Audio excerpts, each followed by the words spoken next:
제가 조언을 드렸습니다. 그때 김충 선생님이 적극 장자를 읽어보라고 이렇게 말씀하셔가지고 그때 제가 장자를 읽어보고 씻는데 상당히 좀 도움을 받았습니다.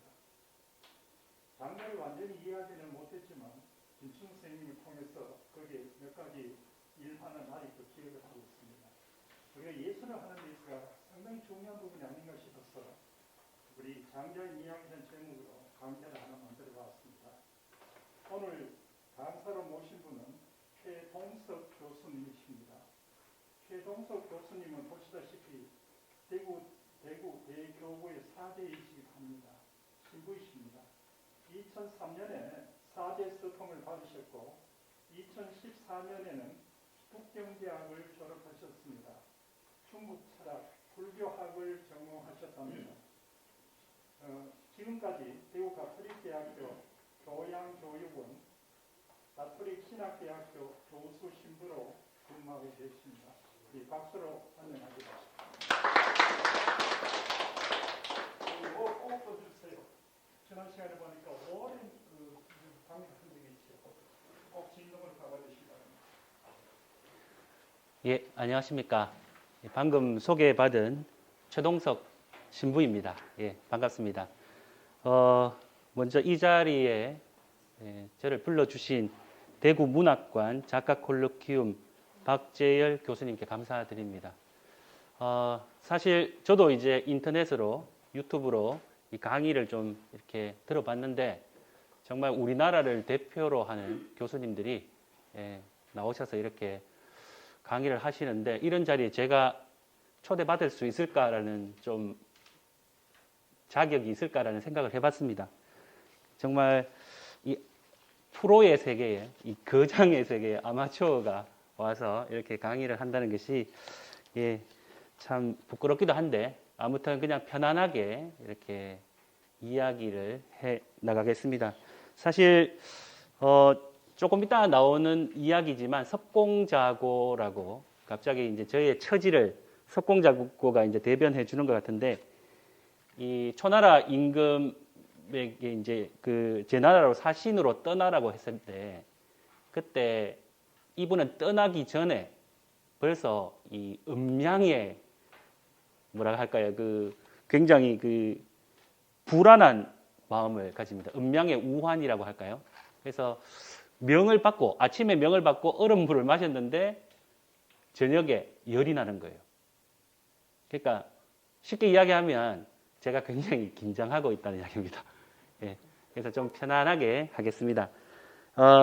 사실 이제 이 장자 미학 제목으로 이제 이렇게 이야기를 전개해 나가고자 하지만 사실은 저는 미학 전공가는 아닙니다. 그래서 예술이라는 것이 결국은 제가 생각하기로는 어찌 해볼 수 없는 인간 세상이라는 것. 지금 우리가 코로나 이 어떤 위기 속에서 일상의 아름다움, 일상의 소중함이란 것을 다시 한번 생각하게 되고 어찌 해볼 수가 없습니다. 우리 육신으로, 우리 몸으로 뭐 이렇게 좀 마음 편하게 살고 싶은데 이것은 우리가 어떻게 해볼 수 없는 그런 상태입니다. 그렇지만 장자를 통해서 우리가 한번 이렇게 생각해 볼 수 있는 문제는 그럼에도 불구하고 마음은 우리 것이다라는 것이죠. 마음은 우리가 주인공입니다. 우리 자신이 우리 마음의 주인공입니다. 그래서 오히려 더 장자가 이 시대에 와닿지 않는가 그런 생각을 해봅니다. 어찌 해볼 수 없는 인간 세상 속에서 인간 생명에 관하여 가장 진지하게 고민해야 했던 인물이 바로 장자입니다. 그래서 장자가 미학이란 이야기는 하지 않았겠지만 그의 텍스트 속에서 나오는 특별히 이 장자 4편 안에 나오는 이야기들이 결국 인간의 문제, 다시 말하면 인간을 소중하게 생각하는 것, 생명을 소중하게 생각하는 것을 그 출발점으로 삼는다는 것은 아마 보편적인 그런 답변이 아닐까 그런 생각이 듭니다. 장자, 그는 누구인가? 뭐 많이 들어보셨을 겁니다. 그래서 일반적으로 그냥 우리가 추정으로 나오는데 기원전 369년 그리고 기원전 286년 그래서 뭐 정확하게 학자들이 언제 태어났다라고 구체적으로 요즘처럼 뭐 인터넷이 발달을 해서 누가 기재를 해주고 그런 것이 아니기 때문에 동사무소에 등록하고 그렇지 않지 않습니까? 그래서 이때쯤 추정을 하고 있습니다. 이때는 바로 춘추 전국 시대라고 이야기하는 우리 전국 시대 사람입니다. 조금 더 자세히 보면 이분에 관한 그래도 역사적으로 이분의 장자를 언급한 가장 오래된 기록은 바로 사마천의 사기에 나오는 노자한비 열전입니다. 거기에 그의 생애에 관해서 간략하게 언급되어 있습니다. 한번 살펴보겠습니다. 장자는 일단 몽 사람이라고 하죠. 몽. 요즘 뭐 중국어로 보조우라고 하는데 이제 그 몽성 안에 있습니다. 하남성. 여러분 들어보셨죠? 그 하남성이라는 것은 우리가 좀 잘 알고 있는 낙양이라고 있습니다. 그 정주, 소림사 많이 들어보셨을 겁니다. 그쪽 근처에 위에 있는 안휘성, 안후이라고 하죠. 여기에 안후이성과 하남성의 접경 지역이라고 합니다. 그래서 안휘성 북쪽에 보조우라고 있는데 거기가 몽이다라고 이야기합니다. 한글로 우리가 한문을 우리식으로 번역하면 박주라고 하죠. 근데 또 하남성 상구현 동북부라는 표현도 사용합니다. 그의 이름은 주입니다.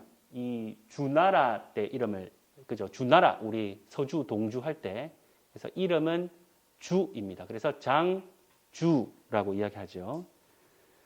그 이분은 일찍이 어쨌든 몽현의 칠원을 관리하는 일을 하였다고 합니다. 자세하게 어떤 일을 했는지에 대해서 구체적으로 나오지는 않습니다. 그리고 이분은 양해황, 그죠? 제선왕과 같은 시대의 사람이었다. 맹자 이야기를 좀 읽어보면 유사한 대목들이 많이 나옵니다. 이때 나왔던 왕들이 등장하죠. 그래서 추정컨대 맹자와 동시대 사람인데 또 재밌는 이야기는 왜 한 번도 만나지 않았을까? 맹자도 당대 최고의 우리 식으로 말하면 당대 최고의 이빨인데 장자와 왜 한 번도 만나지 못했을까? 그런 이야기들도 있습니다. 이분의 특징은 그의 학문을 살펴보지 않은 바가 없을 정도다. 사실 우리가 이 노장사상 이야기하면 노자와 장자 이분을 이제 대표로 하면서 주로 이분들은 학문적인 것보다는 좀 뭐랄까요, 뭐 노자로 이야기하면 무위자연이라든지 뭐 우리 한 번씩 이렇게 상상해 보면 저 깊은 산 속에 가면 그죠? 조그만 집 한 채 지어놓고 그 속에 보면 사람이 있습니다. 그리고 연기에 굴뚝에 저녁에 연기가 올라가고 개 짖는 소리, 뭐 그런 연상을 하게 되는데 사실은 이분들은 학문을 했을까라는 그런 생각들이 들 정도로 좀 편안하고 안빈낙도, 그죠? 도연명 시의 귀거래사 뭐 이런 것을 연상하는데 사실은 이 장자는 그의 학문을 살펴보지 않은 바가 없을 정도다. 이 한 구절을 통해서 이분이 호락호락한 분은 절대 아니다라는 생각이 듭니다. 그러니까 공부를 안 한 분들이 아니에요. 우리가 흔히 선가, 불가에서 이제 선불교죠. 불림 문자를 이야기하는데 그 의미는 문자라는 것이 이제 방편이기 때문에 방편은 우리가 필요 없을 때 방편은 이렇게 달을 가르치는 손가락, 결국 달을 보았을 때는 손가락을 치워야 됩니다. 손가락이 방편입니다. 그게 문자죠. 그런 의미로 본다면 사실은 불림 문자가 가지고 있는 의미가 엄청납니다. 그와 유사하게 이 장자라는 분은 사실은 우리가 이분은 공부하는 사람보다는 좀 비우는 사람, 물론 이제 그런 포인트로 가겠지만 그렇지만 공부를 하신 분입니다. 그렇게 하고 결론을 내린 사람입니다. 나름대로.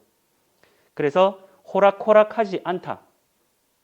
그분은 이제 노자의 가르침으로 비결했고 그의 저서는 원래 10만여 자에 달한다라고 합니다. 그리고 대부분은 우원이다라고 이렇게 표현을 하는데 장자, 노자나 뭐 우리가 공자, 맹자 이런 텍스트를 보면 이 장자는 주로 이 이야기들로 많이 이루어져 있습니다. 그래서 그 특징은 우원, 중원, 그리고 치연이죠. 그래서 우원이라는 것은 열의 9이라고 합니다. 한 90% 정도. 그리고 중원은 열의 7.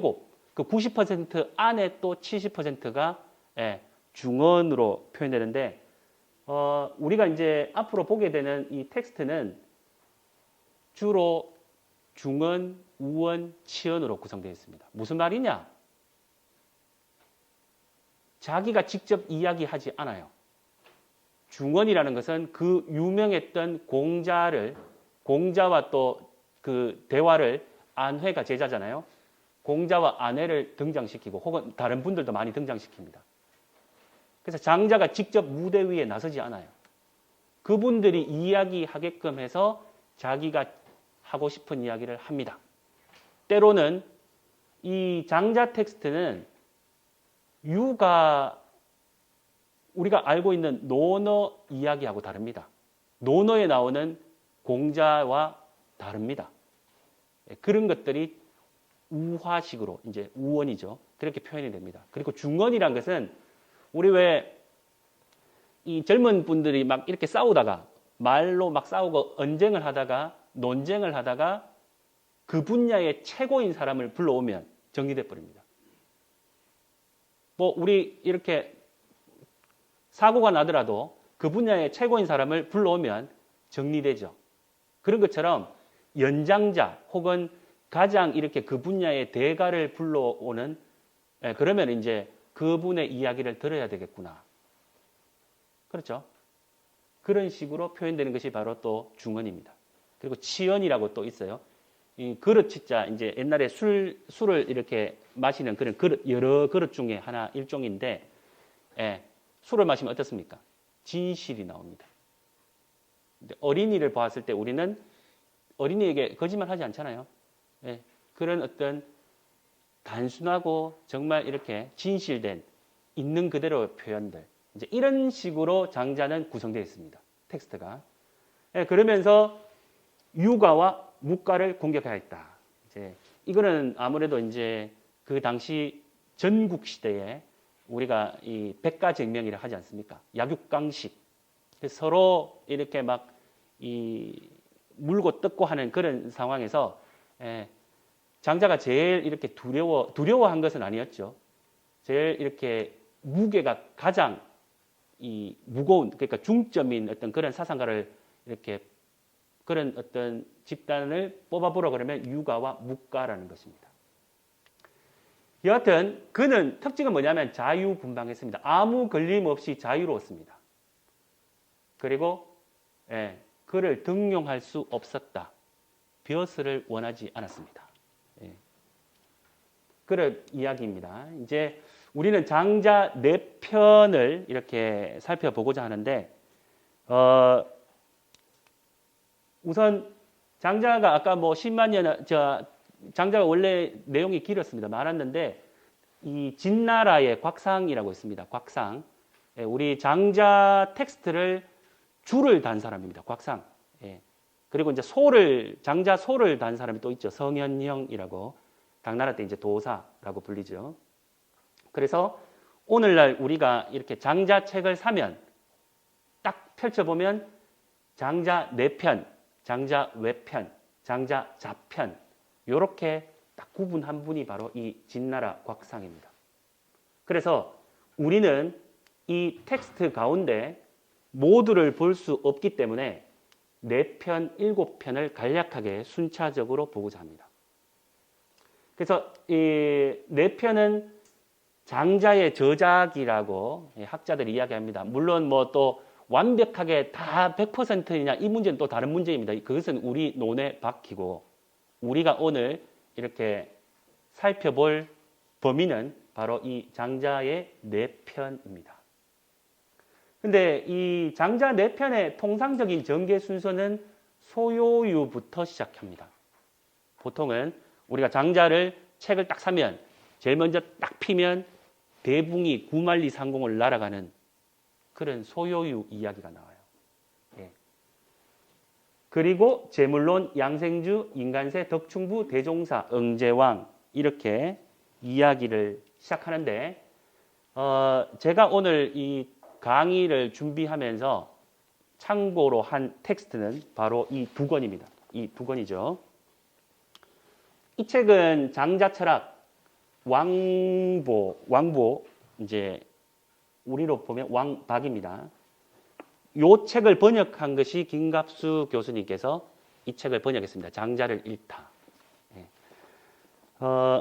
제가 사실은 이 장자와의 인연은 참 독특합니다. 중국에 이제 북경에 갔을 때 석사 면접 시험이었습니다.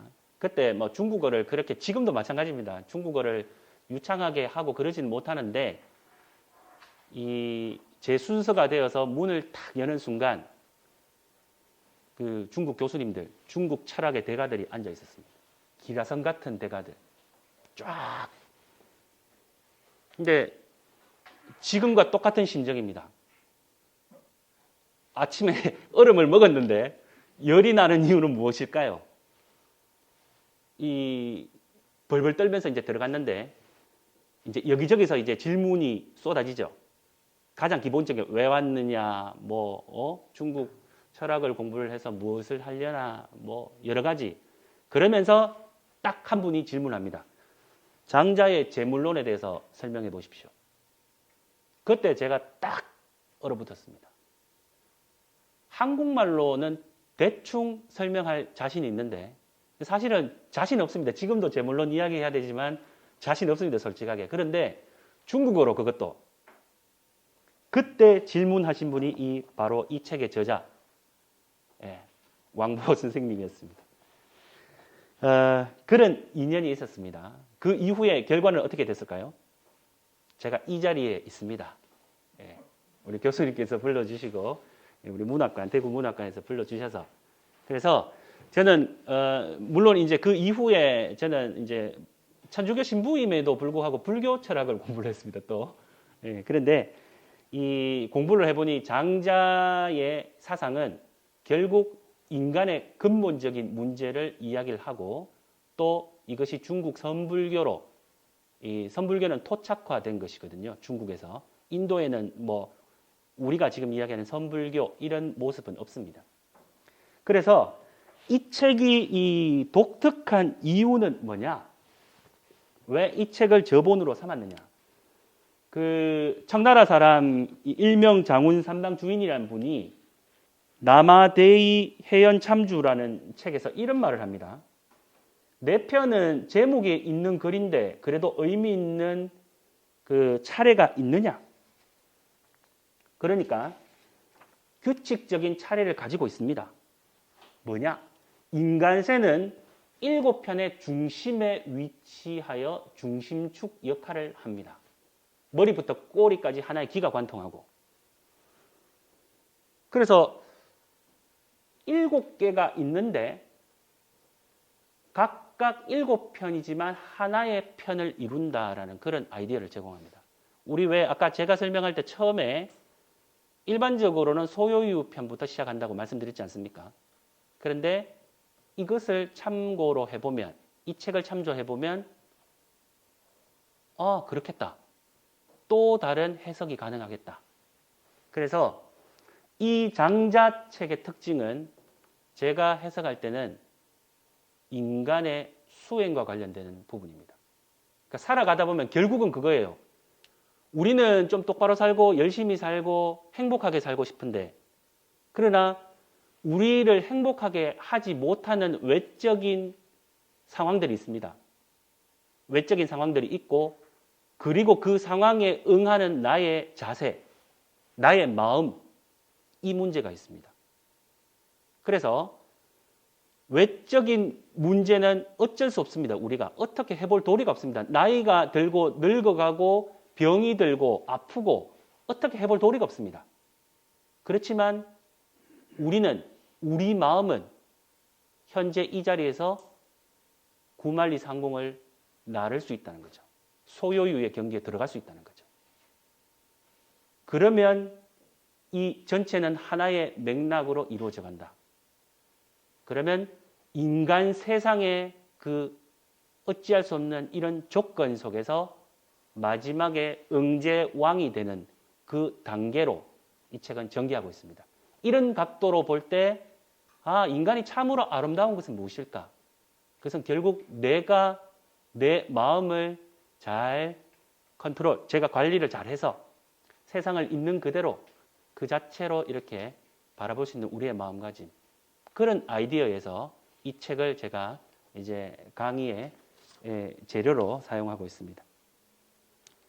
시대적 배경, 그냥 맹자 이야기 한번 들어봅시다. 땅과 성을 차지하기 위해 싸우면 들판에 시체가 가득하다. 말이 그냥 한 줄이지만 사실은 장자가 살았던 곳은 전국시대 안에서 송나라 사람입니다.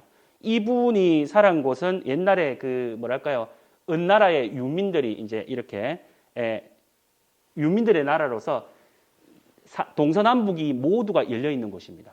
쉽게 말하자면 만약에 나라의 위치가 바다에 있거나 산 막 높게 있거나 이러면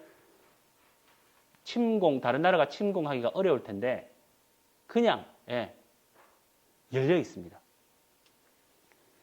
사전지지라고 하죠. 동서남북 네 군데가 전쟁으로 그냥 전쟁터란 겁니다. 그러니까 죽는 사람 많이 나오죠. 배고픈 사람 많이 나오죠. 장애인들이 많이 나옵니다. 특별히 이 장자책의 특징은 주로 장애인들이 많이 등장합니다. 인간세, 덕충부. 왜 그럴까? 눈에 보이는 것을 표현할 수밖에 없습니다. 그 당시에 스마트폰이 있었습니까? 아니면 저 유럽에 가서 어떤 풍경을 보았겠습니까? 안 그렇죠. 그래서 장자는 자신의 이야기를 하기 위해서 그 배경을 자기가 살아가는 이 삶의 자리라고 합니다. 그런 삶의 자리. 그래서 이런 상황 속에서 맹자도 당시 상황을 들판에 실체가 가득하다. 그런 표현을 했습니다. 자, 장자의 지락편. 장자가 이제 요거는 내 편 이야기는 아닙니다. 그 초나라로 가다가 텅 비고 골격이 부러진 모습의 해골을 보고 이제 그 말채찍으로 막 치면서 이야기를 합니다. 묻습니다. 그대는 삶을 탐하여 이치, 도리를 잃어버려서 이렇게 되었는가? 아니면 하면서 하는데 이제 나중에 꿈에 나타나서 해골이 꿈에 나타납니다. 그래서 이런 말을 해요. 죽고 나니 위로는 군주가 없다. 아래로는 신하도 없다. 사시가 변하는 일도 없다.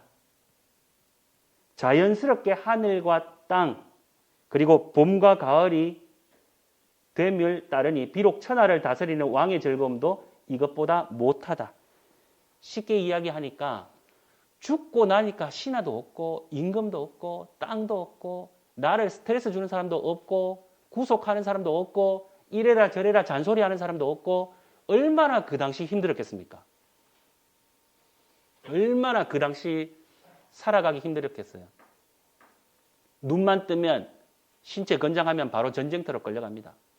쥐도새도 모르게 장애인이 돼서 오고 부모가 헤어져야 되고 자식이 죽고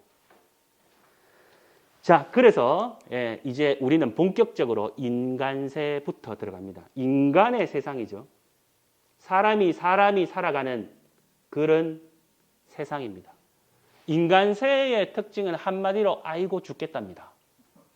안 그렇습니까? 제가 오래 살지는 못했지만 그냥 아이고 죽겠답니다.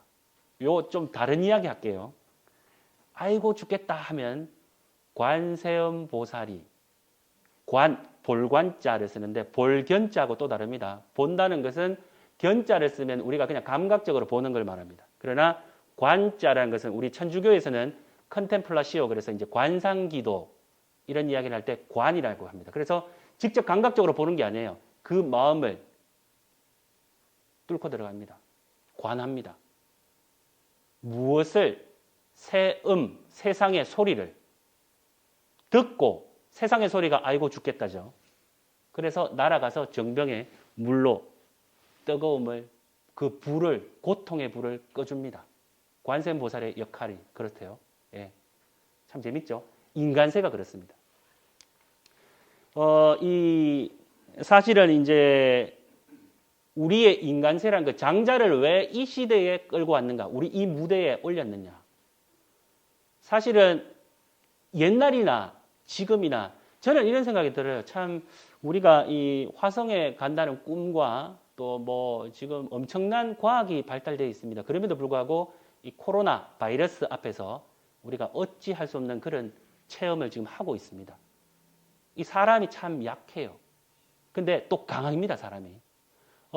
이 장자가 살았던 시대와 지금은 뭐 과학적인 발전 속도나 이런 모습을 보면 엄청난 차이가 있지만 결국은 그 사람들은 먹어야 됐고 지금 우리도 먹어야 되고 그분들은 잠을 자야 되고 우리도 잠을 자야 되고 그 사람들은 슬퍼하고 아파하고 우리도 마찬가지입니다.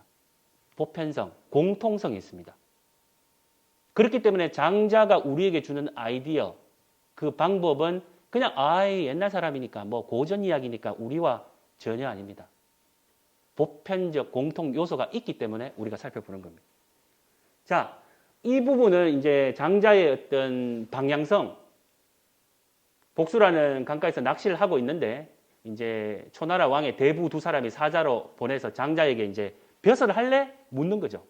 그런데 초나라에는 신기, 점치는 거북이가 있는데 죽은 지 이미 3000년이나 지났어도 왕은 보자기에 싸고 상자에 넣어서 묘당 위에 보관한다고 들었습니다. 아무리 그 거북이를 잘 싸서 신주 모시듯이 해도 결국은 뭡니까? 죽었어요. 아무 소리가 없습니다. 그래서 나는 살아서 진흙 속에서 꼬리를 질질 끌고 다니려고 합니다. 정말 자유롭게 살고 싶다는 거예요. 벼슬을 하면 뭐합니까? 좋죠. 먹고 사는데 문제 없고. 그러나 인간 생명이라는 측면에서 볼 때는 빨리 죽습니다. 장자는 그걸 원하지 않았어요. 그의 방향입니다. 방향성이 이렇습니다. 자, 인간 세상. 어찌 해볼 수 없는 인간의 세상입니다. 그래서 이 인간세에는 여러 인물들이 등장합니다. 아까 왜 중원, 치원, 우원 이야기했지 않습니까?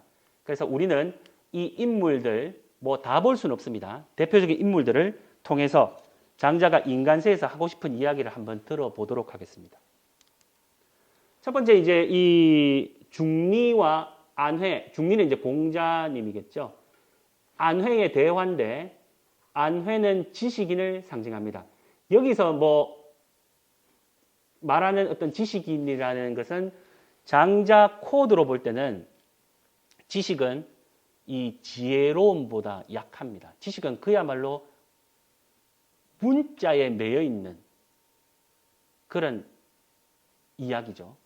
그래서 무모하다, 위태롭다라는 표현을 씁니다. 두 번째는 제가 아까 언급했던 그 이야기입니다. 석공자고 진퇴양난. 일단 살펴보겠습니다. 그리고 안압과 거배곡의 대화, 남백자기와 지리소. 아마 인간세계에서 마지막 이야기하고 싶은 것은 이 쓸모없음의 쓸모, 무용지용이 아닐까라는 그런 생각이 듭니다. 자, 하나씩 살펴보겠습니다. 중리와의 대화, 안회에 대해서 이제 안회가 떠나려고 합니다. 그래서 어디 가느냐? 위나라로 가려고 합니다. 왜? 무엇을 하려고? 제가 듣기로 위나라 임금은 나이가 젊고 독단적으로 행하며 나라를 가벼이 운용하여 그 과실을 보지 않습니다. 백성들의 죽음도 가벼이 여기고 나라 일도 죽은 자는 못에 있는 갈대와 같아 백성들을 어쩌지 못한다고 합니다. 그래서 요 밑에 조그맣게 제가 이제 얘기편에 나오는 그 인용을 해놨습니다. 조금 작아서 인생을 볼 때 신면을 유학이라고 해요. 어릴 유자 그리고 이제 배울 학자를 쓰죠. 그래서 우리가 10살쯤 되면 이제 글을 배우기 시작한다고 합니다. 그리고 20살이 되면 약관이라고 합니다. 약관. 비로소 이제 이 관을 쓴다고 하죠. 예. 그리고 30이 되면 장이라고 합니다. 장. 그래서 여기 보면 그 임금 나이죠. 그 해가 장이라고 합니다. 30살이라고 말할 수 있습니다. 그 30살이라고 말하는 것이 무슨 이야기냐? 젊다는 겁니다. 이분이 예를 들어서 뭐 죄송합니다만은 한 80, 90이다. 그러면 지식인이 가서 막 스트레스 줍니다. 이렇게 하시면 안 됩니다. 특히 이 육아 사람들은 이렇게 예의, 예절, 군주는 이렇게 사시면 안 되죠. 군주는 이렇게 해야 되는데 그 대상이 일단 독단적으로 행합니다. 나이가 젊어요. 30살입니다. 나라를 가벼이 운영합니다. 과실도 보지 않고 백성들의 죽음을 가벼이 여긴다. 힘이 왕성한 사람이에요. 지식인, 알고 있는 거는 그냥 지식 몇 가지입니다. 그걸로 도전하려고 합니다. 설득하려고 해요. 바꾸려고 합니다. 장자가 보기에는 죽습니다. 제가 좀 설득해 볼게요. 라고 하죠. 이때 우리가 한번 역사적으로 이 공자님의 주유열국 아시죠? 주유열국 여러 나라를 이렇게 다니다 결국은 다시 당신의 나라로, 노나라로 와서, 예, 이제 그때부터 학문, 학파, 아카데미아가 시작되지 않습니까? 예. 노나라에서 이제 2번이나 쫓겨납니다. 그리고 송나라에서 나무에 잘려서 죽을 뻔합니다. 그리고 또 위나라에서는 족적마저 지우면서 도망가야 하는 수모를 당했고, 상과 주의 예터에서는 궁지에 몰렸습니다. 그리고 진나라와 채나라 사이에서는 포위를 당했고요. 익힌 음식을 이래 동안이나 불에 익힌 음식을 먹지 못하고 항상 불안에 떨어야 되는데 상갓집의 개처럼, 그런 표현을 하죠. 상갓집 개처럼 항상 불안에 떨어야 됩니다. 이 말은 뭐냐 하면 공자, 그 천하의 공자도 속된 말로 안 먹힙니다. 군주에게. 지금 군주들은 어떻게 하면 바로 옆에 있는 힘없는 나라를 쳐서, 무력으로 쳐서, 그 당시 사람들은 그죠? 쉽게 지금처럼 어떤 나라라는 그런 국경, 뭐 그런 엄밀한, 엄격한 그런 구조가 아니었기 때문에 왔다 갔다 할 수 있습니다. 사람들이 왔다 갔다 한다는 건 뭐냐면 노동력, 즉 먹고 사는 문제입니다. 그들이 있어야 농사를 지어요. 그들이 있어야 군사력이. 그래서 브레인들을 전국에서 제자 백가들이죠. 그런데 공자는 아유 임금님 그러시면 안 됩니다. 이렇게 하셔야 됩니다. 주나라의 예는 그게 아닙니다. 8일무를 해야 되는데 어째 군군, 신신, 부부, 자자, 정명 이야기, 정경사상 이야기하면서 그죠? 안 통해요. 그래서 이 안회의 비유 이야기 속에서 우리에게 주는 메시지는 뭐냐면 죽는다, 무모하다, 지식은 무모하다. 물론 이제 지식 중요합니다. 지금 이제 오늘날 우리가 말하는 그런 어떤 개념은 아니고요. 문자에 그냥 이제 매여서 우리가 뭐 이렇게 융통성 없이 말하자면 그죠? 우리 사실은 뭐 운전 면허증, 장롱 면허증 갖고 계신 분 없으시죠? 스키 뭐 배운다고 할 때 이론은 잘합니다. 뭐 아유 그 앞에 차들 있으면 급경사 올라갈 때는 일단 클러치를 밟고 옛날 같으면 스틱으로 해야 되니까 그 다음에 반클러치를 해서 중립을 하고 예를 들면 이론 다 됩니다. 근데 막상 오르막 올라갈 때 시동 끄지고 뒤로 밀리고 뒤에서 빵빵거리고 이론과 실제는 다르지 않습니까? 그래서 이 안에는 그런 모습을 보여줍니다. 자, 그러면서 여기 좀 긴데 한마디로 이야기하면 너가 가게 되면 형벌을 받아 위태롭게 된다. 이 이야기입니다. 그래서 위태롭다. 가지 마라. 이분의 이야기를 들어야 됩니다. 그래서 아까 우원이라고 했죠. 연장자, 권위 있으신 분, 이미 이순의 그죠? 지천명을 거쳐서 그런 권위 있는 분이 가지 마라. 다친다. 이렇게 말씀하시는 거죠. 자, 두 번째 섭공자고 이미 제가 몇 번 이야기했기 때문에 여러분들 아십니다. 이분은 이미 뭐냐면 지식인이 아닙니다. 이분은 지식을 가지고 벼슬을 했습니다. 말하자면 시험 쳤어요. 합격했고 공무원으로 살고 있습니다. 근데 이분은 이제 초나라 임금의 명령으로 제 나라로 이제 가서 사신 역할을 하라. 했는데 떠나기 전에 이제 마음이 굉장히 불안한 겁니다. 그래서 공자에게 찾아와서 이런 말 하죠. 일을 이루지 못하면 반드시 사람에 의한 우환이 발생하고 일을 이루게 되면 반드시 음양에 의한 우환이 따르게 된다. 무슨 말이냐? 사신으로 가서 실패하면 바로 목 잘립니다.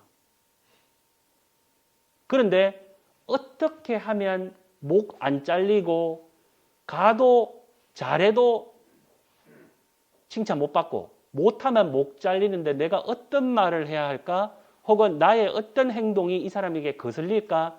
혹은 나는 벌써 음양의 우환, 스트레스가 오는 거예요.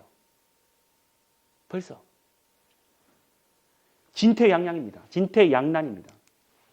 그래서 이 표현을 쓰죠. 오늘 아침에 명을 받고 저는 저녁에 얼음을 마셨는데 내 몸에 열이 있는 것 같아요. 장자가 우리에게 알려주고자 하는 이야기는 어쨌든 생명을 인간세 안에서 우리가 자유롭게 자기가 자신의 어떤 자유의지에 의해서 이 생명을 유지하는, 보존하는 그것이 목적입니다. 그렇다면 이미 지식인도 무모함 때문에 생명이 날아가게 됐고 이분도 벌써 성공해도 그거 준비하면서 스트레스 오래 못 삽니다. 실패하면 그냥 그 자리에서 끝나죠. 그런 이야기입니다.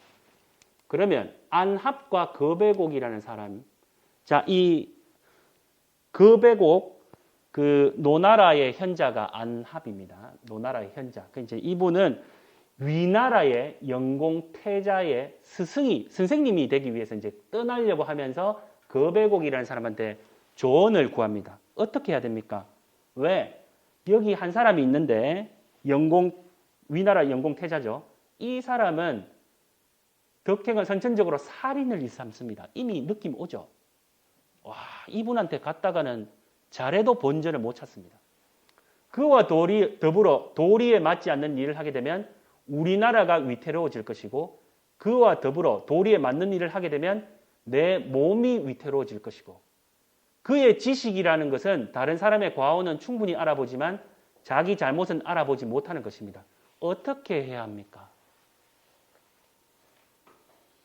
선천적으로 잔인한 사람입니다. 그 사람을 가르치러 갔는데 어떻게 해야 됩니까, 여러분? 여러분들 같으면 안합에게 어떤 말씀을 해드리고 싶습니까?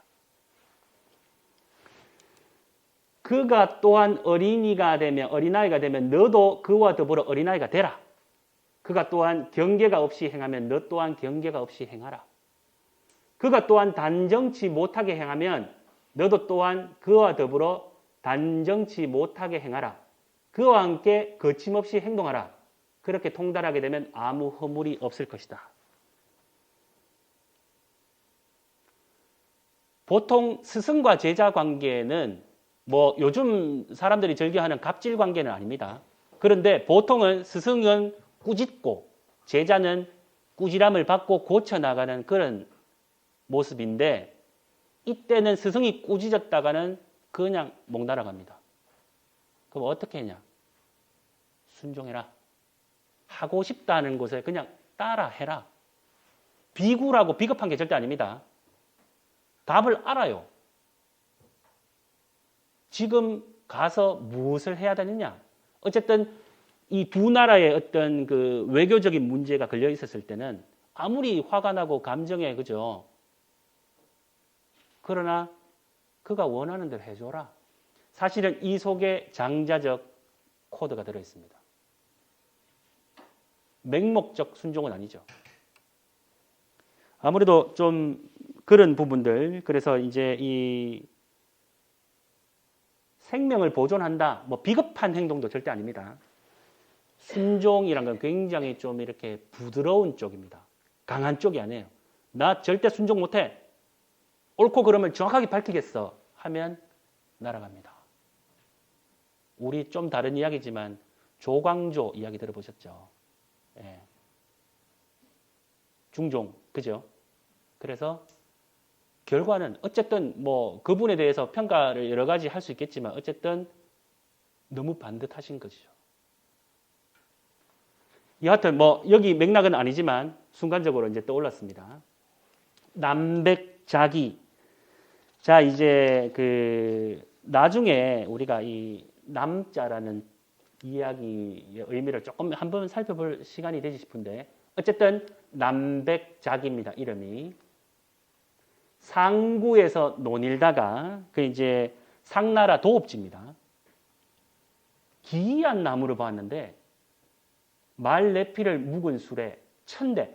원래 이제 이 말레필 전쟁할 때 왜 전차 있잖아요. 말레필을 이렇게 하고 이제 그거를 이제 뭐 1승이라고 하면 천승.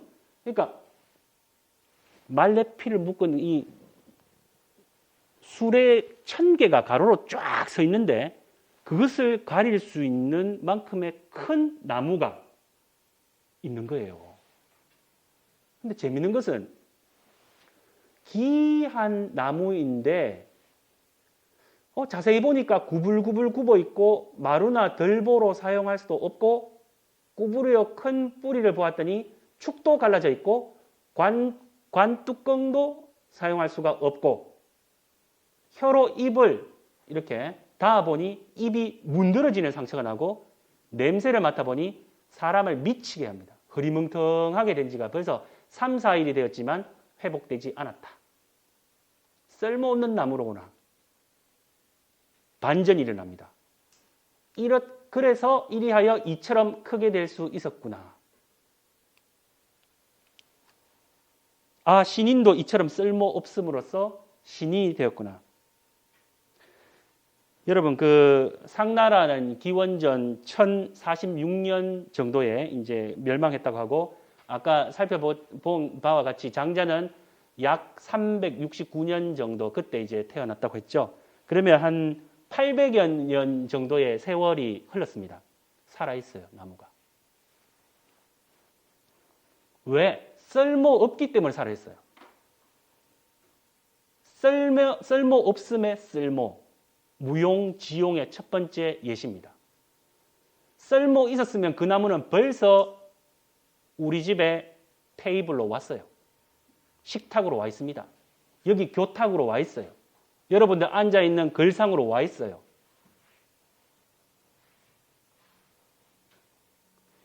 사람도 딱 그죠? 거리에서 캐스팅 된다 하잖아요. 쓸모 있습니다. 가치가 있기 때문에. 그렇죠. 이 당시는 어쨌든 건장한 남자, 만약에 바로 전쟁터로 갑니다. 그리고는 바로 화살바지 죽어요. 보통은 쓸모가 있기 때문에 죽습니다. 반전이죠. 자, 지리소. 지리멸렬하다 이런 말 들어보셨죠? 지리소에 대한 묘사가 나옵니다. 턱이 배꼽에 가려져 있습니다. 고개가 푹 이렇게 처졌다는 이야기죠. 그리고 어깨가 정수리보다 높아요. 어깨가 정수리보다 그죠? 상투는 하늘을 가리키고 오장은 위에 있대요. 정상적이지 않습니다. 장애인이에요. 그런데 반전이 일어납니다. 바느질과 헌 옷을 빨아도 입에 풀칠하기에 충분합니다. 키질을 해서 곡식을 고르면 10사람이 먹기에 충분했고 나라에서 무사를 징집하면 지리소는 뭘 했어요? 그죠? 팔을 휘저으며 그 사이를 돌아다녀도 아무도 징집하지 않습니다. 저리 가세요. 저리 가세요. 전쟁터 가고 싶은데 안 돼. 나라에 큰 부역이 있으면 지리소는 지병으로 일을 받지 않습니다. 그런데 병자에게 양식을 줄 때는 세 종류의 곡식과 뗄나무 열묶음을 받고 우리가 볼 때 장애인인데 아무짝에 쓸모없다고 생각되는 모습입니다. 그런데 늘 일감이 있어요. 허리가 굽었기 때문에 사람들이 옷을 빨래하라고 그죠? 먹고 사는데 문제 없습니다. 배급할 때 1순위입니다. 전쟁터 안 끌려가요. 남들이 볼 때 쓸모없어요. 그런데 생명을 보존합니다. 천수를 누릴 수 있습니다, 여러분. 우리가 볼 때는 장애를 앓고 있지만 대자유를 누립니다. 무한한 자유를 누립니다. 이게 바로 장자가 말하는 생명을 보존하는 겁니다. 자, 인간세의 결론. 산의 나무는 스스로 해치고 기름에 달군 불은 스스로 지진다. 개수나무는 먹을 수 있기 때문에 체벌되고 옷은 사용될 수 있기 때문에 베어진다. 사람은 모두 쓸모 있음에 쓸모를 알지만 쓸모 없음에 쓸모를 알지 못한다. 많은 사람들은 무대에 나가고 싶어 해요. 나를 좀 등용해달라. 내가 좀 뽑혀야 된다. 내가 일을 좀 해야 되겠다. 그런데 장자의 역설은 그렇지 않습니다. 예. 다음 이야기입니다. 양생주 두 번째 이야기. 일단 양생이라는 단어가 나옵니다. 이제 뭐 불교는 예를 들어서 뭐 수행, 우리 천주교에서는 수련, 영신수련 뭐 그런 어떤 이야기를 하고, 어쨌든 이 장자가 지금 생명을 유지한다. 어찌할 수 없는 무도한 세상에서 막 감정이 격하게 일어나지 않고 이 안정적이게 대자유를 누릴 수 있는 그게 공짜로 되느냐? 절대 아닙니다. 가만히 있다고 됩니까? 아닙니다. 양생의 시간이 필요합니다. 그 이야기죠. 자, 대표적인 이야기가 포정해우입니다. 포정, 요즘 치면 뭐 백정이겠죠. 포정이 소를 해체한다는 이야기입니다. 요즘도 도축장 있습니까? 예. 옛날에는 직접 칼로 쳤죠. 요즘 뭐 기계로 합니까? 저는 최근에는 못 봤습니다. 예. 이 소를 해체하는 이야기인데 글자 빡빡합니다. 빡빡한데 여러분들께 나눠드린 그 강의록은 간략하게 핵심들만 이렇게 묶어놨습니다. 그래서 요 내용은 없어요. 이 원문은. 그래서 그 이후에 양생주의 포정해우의 양포, 족포, 포정, 소 잡는 과정, 요 정도만 그냥 해놨습니다. 그래서 요 이야기의 핵심만 알려드리겠습니다. 우선은 제가 이제 여기에 보시면 이 색깔이 이렇게 있고, 또 여기 보면 양포, 그죠? 족포, 그리고 19년, 그리고 양생을 얻었다. 이런 것들만 이제 핵심적으로 해놨어요. 여기 이야기는 그겁니다. 문해왕이 이제 포정에게 이제 해체를 하는 이제 포정을 문해군을 위해서 이제 포정의 해체를 하는데 단계가 있어요. 이분이 소를 잡고 막 해체하는데 이게 굉장히 고통스러운 소리가 아니고 그 쌍림에 맞춰 춤을 추는 것 같았고 경수의 화성에도 맞았다. 이제 그런 이야기를 해요. 굉장히 막 악기 타고 막 악장, 그러니까 부드럽게 막 프로의 세계라는 거죠. 프로. 놀랍도다. 어떻게 이제 이런 경지에 이르느냐에 대한 이야기입니다. 그래서 저는 도를 좋아합니다 하면서 이제 시작합니다. 그러면서 처음에 소를 해체할 때는 소 전체만 보였다는 겁니다. 3년 후에는 소가 전체가 보이지 않았습니다. 그 이야기입니다. 처음에 이제 소를 해체할 때는 소 전체가 보입니다. 그러니까 우리가 이제 맨 먼저 처음에 이제 소를 딱 해체하려고 하면은 어디부터 칼을 대야 될지 모릅니다. 안 그렇습니까? 예를 들어서 뭐 기타를 배운다라고 할 때도 기타 코드를 이렇게 가르쳐 줘요. 이것은 뭐 C 코드, G 코드. 그런데 손가락이 어디부터 해야 되는지도 모르고 도레미파솔라시도도 모릅니다. 안 그렇습니까? 이런 과정이에요. 3년 지났을 때는 이제 조금씩 보이기 시작합니다. 그리고 19년이 지났습니다. 그 이야기입니다. 그러면서 소 전체가 보이지 않는 단계에 신을 만난다는 그런 표현도 쓰는데 감각적인 단계가 지나가는 그런 이야기입니다. 그리고 나중에는 도의 차원에 이르게 되죠. 그래서 여기 등장하는 백정의 종류가 나오는데 양포는 요 족포부터 할게요. 보통 백정입니다. 달마다 한 번 칼을 바꾸게 됩니다. 왜냐하면 뼈를 내리치기 때문에 뼈가 부러집니다. 달마다 한 번, 한 달에 한 번씩. 그리고 양포, 좋은 백정은 해마다 매년 칼을 바꿉니다. 왜? 근육을 자르기 때문에, 힘줄을 자르기 때문에 칼이 갈라져요. 그래도 한 달에 한 번 바꾸는 것보다 1년에 한 번이 낫죠. 오늘 주인공, 우화의 주인공이 이 포정은 칼을 사용한 지 19년이 되었지만 칼날을 마치 숫돌에서 새로 갈아온 듯합니다. 자유자재 경지로 들어갔다는 이야기입니다. 물론 19라는 숫자는 상징적인 의미입니다. 뭐 동양에서 1, 하늘, 2, 뭐 땅, 3, 사람, 4, 동서남북 이런 의미가 있다면 9라는 숫자는 3의 거듭 제곱이고 완성, 성취를 나타냅니다. 우리 왜 중국의 황제들 구룡 뭐 벽 또 뭐 구룡포 이런 말 들어봤습니다. 그리고 이 문의 징에 9개 9981 완성입니다. 완성. 그 좀 다른 이야기지만 제가 서유기 강의도 좀 했거든요. 서유기에 보면 손오공이잖아요. 손의 의미도 있는데 오공, 깨달을 오자에 공을 깨달아야 되는데 아직 못 깨달았어요. 9가 완성인데 9981이 돼야 되는데 98이 72 하나가 모자라요. 72 둔갑술 그죠?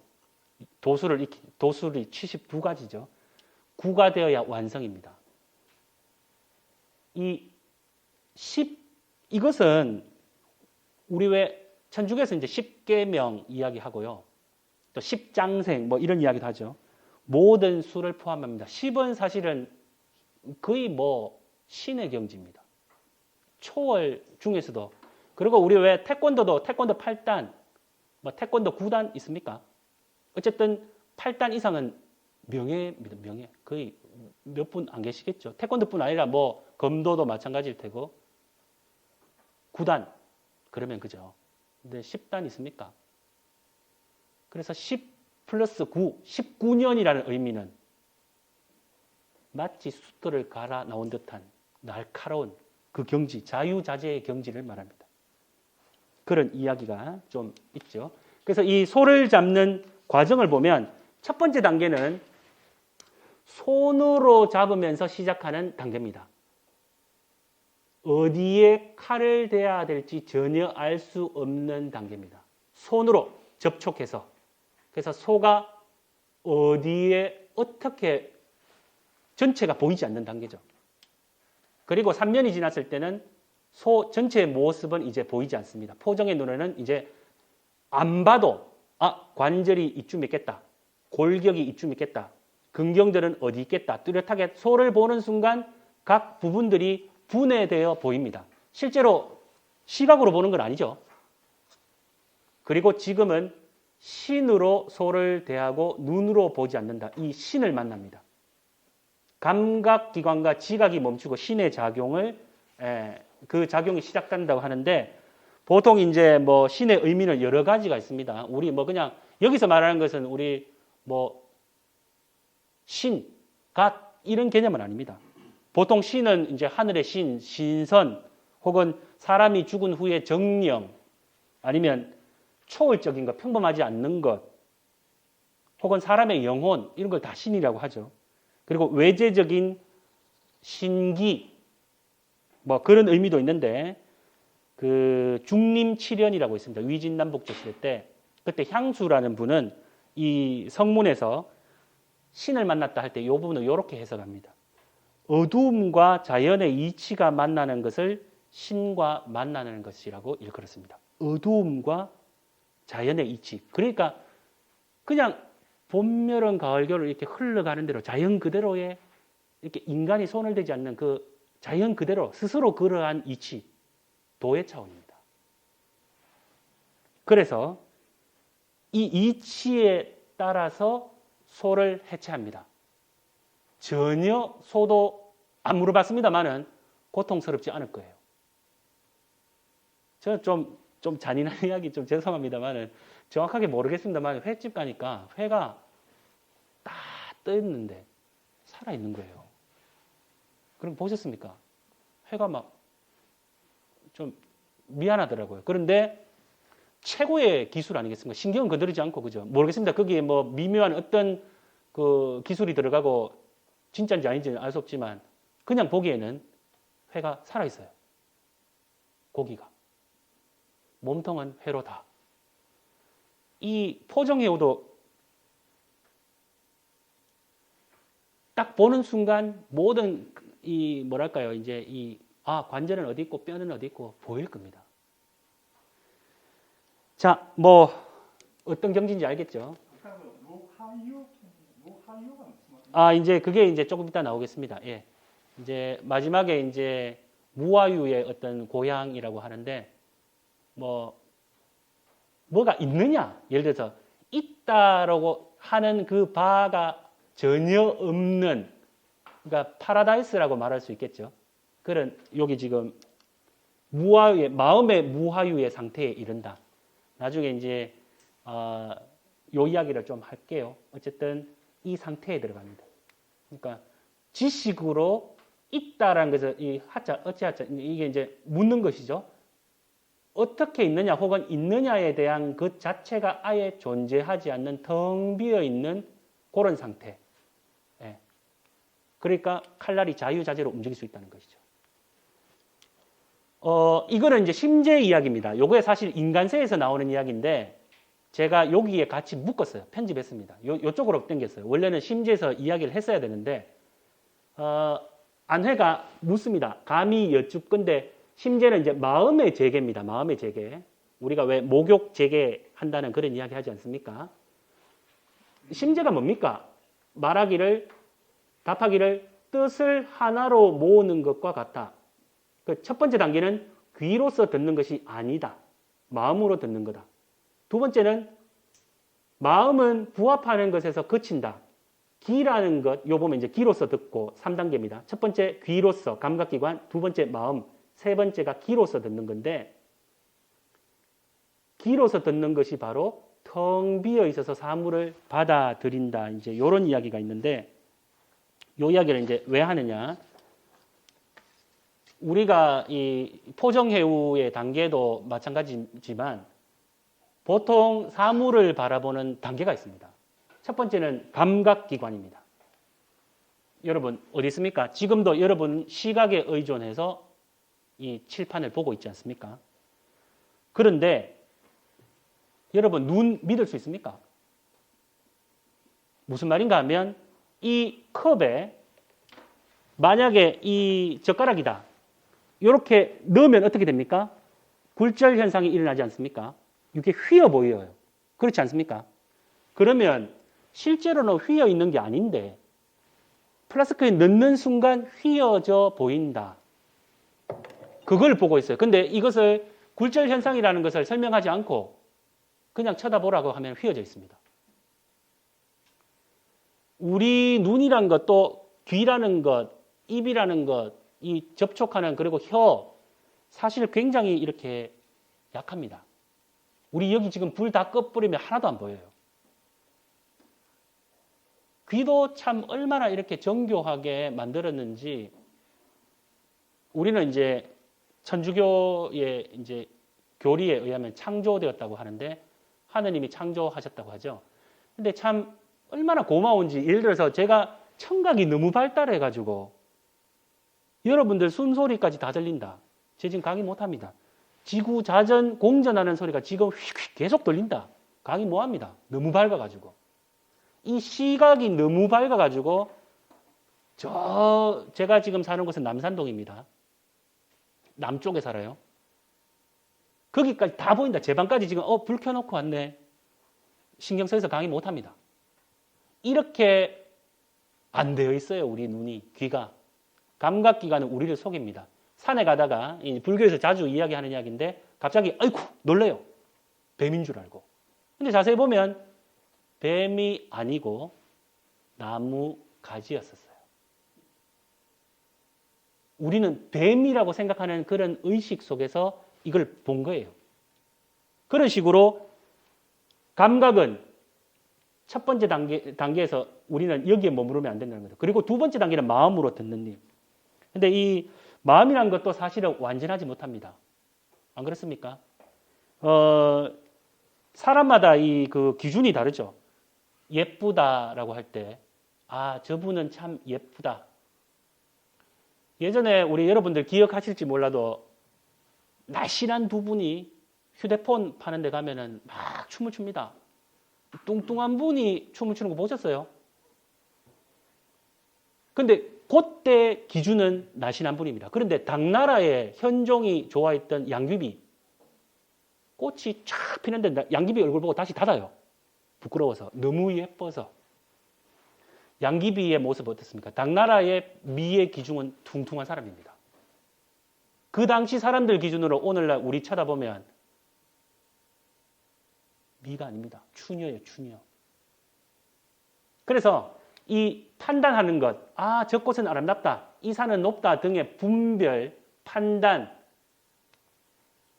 집착 이런 것들은 결국 우리 마음이 하는 겁니다. 완전하지 못해요.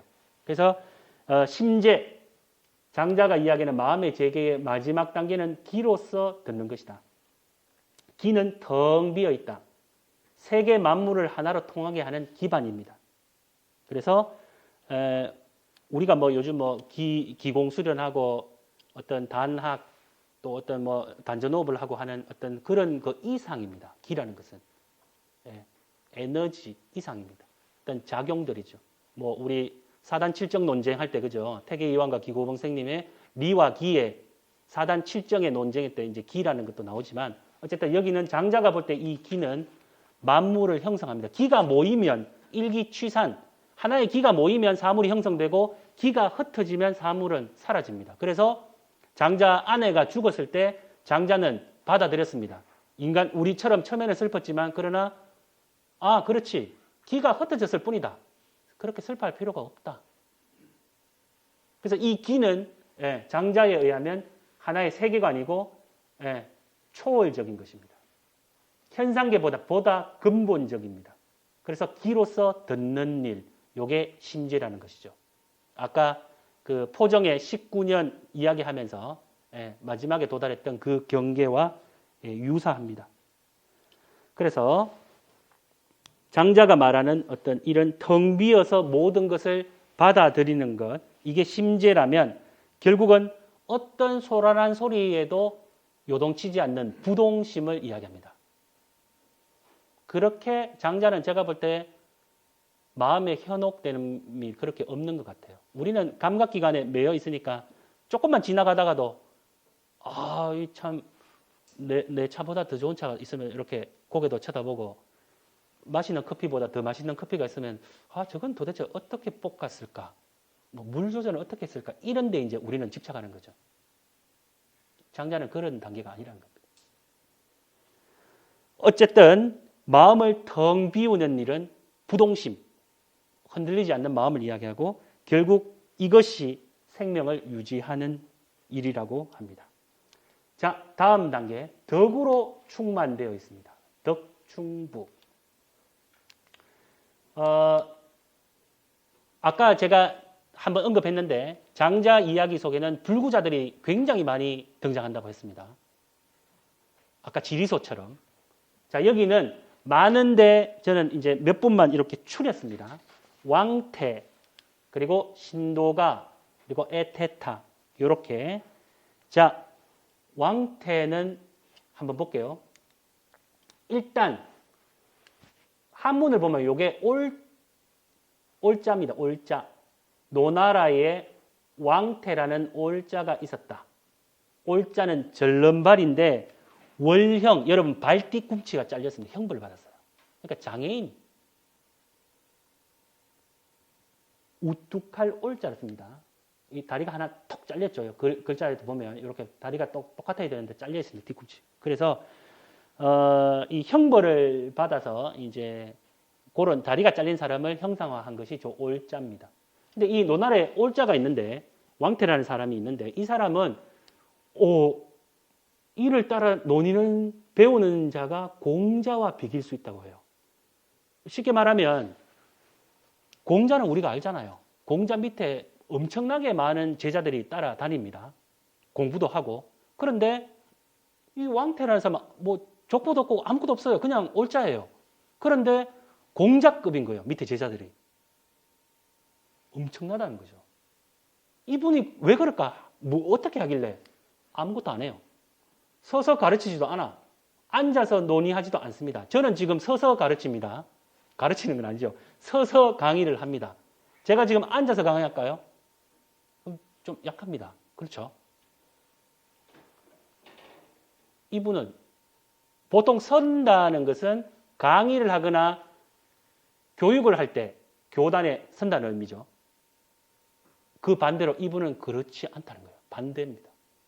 그리고 토론할 때 우리는 뭐 서서 토론하기도 하지만 주로 앉아서 막 혈압 올라가지 않습니까? 안 그래요.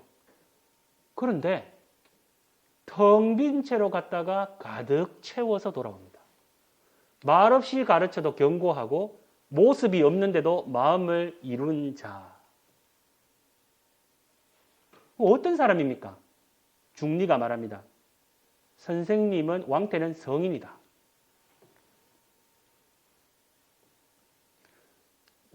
구는 자기죠. 이제 그 공자를 이야기죠. 나야 다만 뒤에 있어서 아직 이르지 못했다. 더 높여버립니다. 장차 나는 이 왕태를 스승으로 모시려 하는데 하물며 나보다 못하겠는가? 그죠? 어찌 노나라뿐이랴 하면서 이제 나는 장차 천하를 이끌고 그 왕태를 따를 것이다. 보통 공자님이 우리는 성인이라고 하는데 공자님이 굉장히 겸손하신 모습으로 나옵니다. 그런데 물론 가르치는 것은 없어요. 참 아이러니컬한데 느낌은 옵니다. 우리는. 그래서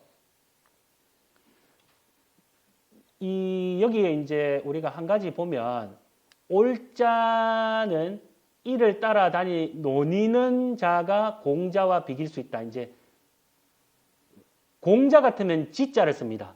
배운다는 학습, 학이 시습지.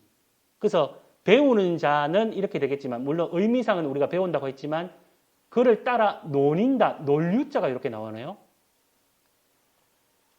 소요유, 서유기, 유. 플레이하는 그런 노는 게 아니에요. 이미 도의 경지에서 논이는 겁니다. 그래서 이 원문에 이미 이 사람의 상태가 나옵니다. 그래서 따르는 사람은 지식으로 배우는 게 아니에요. 그런 것들을 지금 암시하고 있습니다.